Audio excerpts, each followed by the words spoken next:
Hi, Tess. Hello. Thank you. Thank you for inviting me. I swear, this time, most of the comments on this one will not be at the expense of the gays.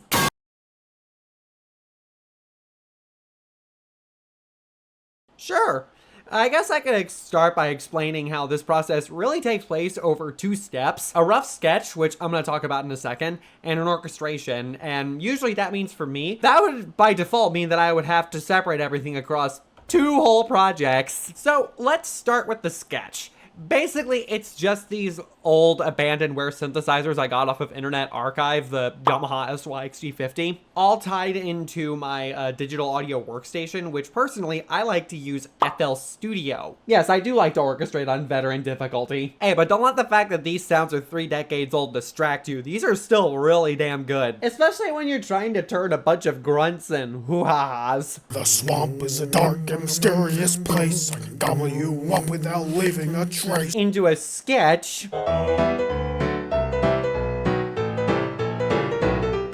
Into a full piece.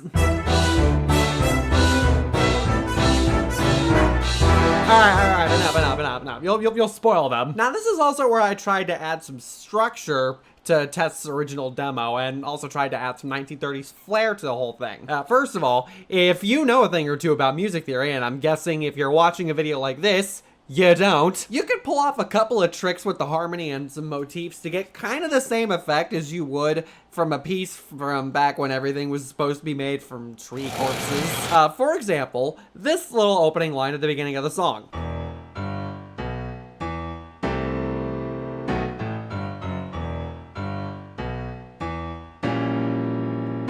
That actually has a name.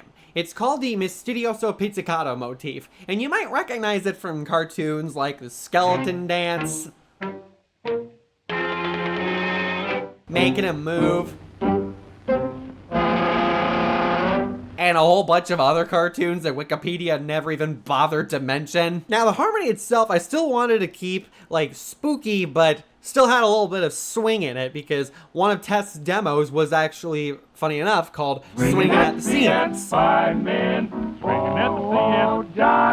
I kind of wanted to borrow from that a little bit. I didn't want to go too swingy though, since this is still Shrek we're talking about. I still wanted to kind of have a little bit of that big brute force energy that, like, Shrek is known for.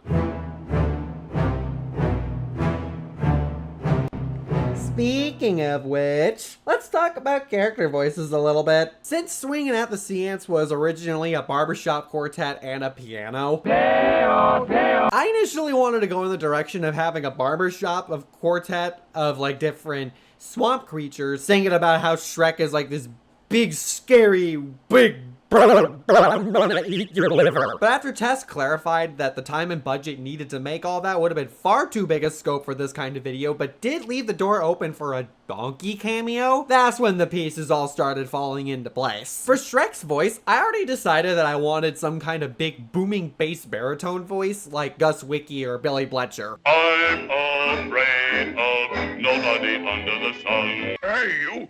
No dogs allowed! See?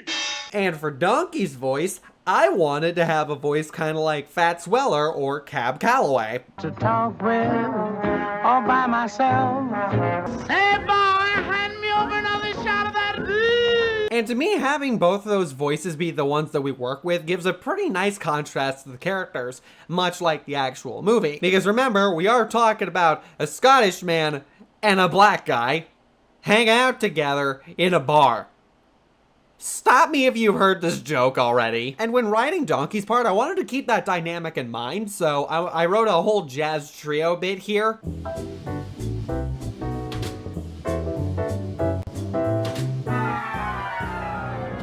For me, it was mostly just the same as I've already talked about. I suppose I could probably talk about the ending, which, as you might have already heard, it did a Smash Mouth.